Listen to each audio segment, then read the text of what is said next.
بھی صحابہ کرام ایک مجمع لگا ہوا تھا. حضرت ابو بکر صدیق رضی اللہ تعالیٰ عنہ نے اس وقت پانی طلب فرمایا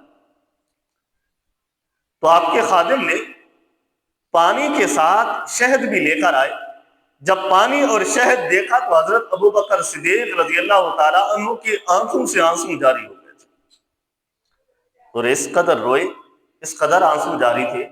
صحابہ کرام کی جس کی نظر حضرت ابو بکر صدیق رضی اللہ تعالیٰ عنہ کے چہرے پر پڑتی تھی تو ان کی آنکھوں سے بھی آنسو جاری ہو جایا کرتے تھے. اور یہ تھا خوف خدا. تو پھر اس شربت کو دیکھتے، اس شہد کو دیکھتے، پانی کو دیکھتے، پھر روتے. پھر جب نظر اس پر پڑتی پھر آپ کی آنکھوں سے آنسو جاری ہوتے. صحابہ کرام نے جو بیٹھے تھے تو عرض کی، حضرت ابو بکر صدیق رضی اللہ تعالیٰ عنہ سے پوچھا، اے امیر المومنین یہ تو بتائیے رونے کی وجہ کیا ہے؟ فرمایا کہ رونے کی وجہ اور کچھ نہیں، صرف اس میٹھے پانی کو دیکھ کر، اس شہد کو دیکھ کر مجھے رونا آیا. پوچھا وجہ کیا ہے؟ فرمایا وجہ یہی تھی کہ ایک مرتبہ میں محبوب مصطفیٰ صلی اللہ علیہ وسلم کی خدمت میں بیٹھا تھا، حاضر تھا.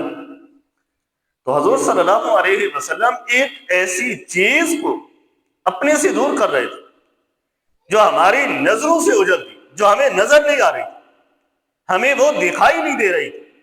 تو حضور صلی اللہ علیہ وسلم اسے اپنے سے دور کر رہے تھے. تو حضرت ابو بکر صدیق رضی اللہ تعالیٰ عنہ فرماتے ہیں پھر میں نے سوال کیا کہ یا رسول اللہ صلی اللہ علیہ وسلم یہ تو بتائیے کون سی ایسی چیز ہے جس کو آپ اپنے سے دور کر رہے ہیں؟ تو حضور صلی اللہ علیہ وسلم نے فرمایا یہ دنیا تھی جو میرے پاس آئی اور میں نے اس دنیا کو اپنے سے دور کر دیا. وہ جاتے جاتے یہ کہہ کر گئی کہ اے نبی مکرم نور مجسم حضرت محمد صلی اللہ علیہ وسلم، آپ نے تو مجھے قبول نہیں کیا لیکن آپ کے بعد آنے والے لوگ مجھ سے محبت کریں گے، مجھ سے محبت کریں گے. فرمایا کہ اس پانی کو دیکھ کر میں اس لیے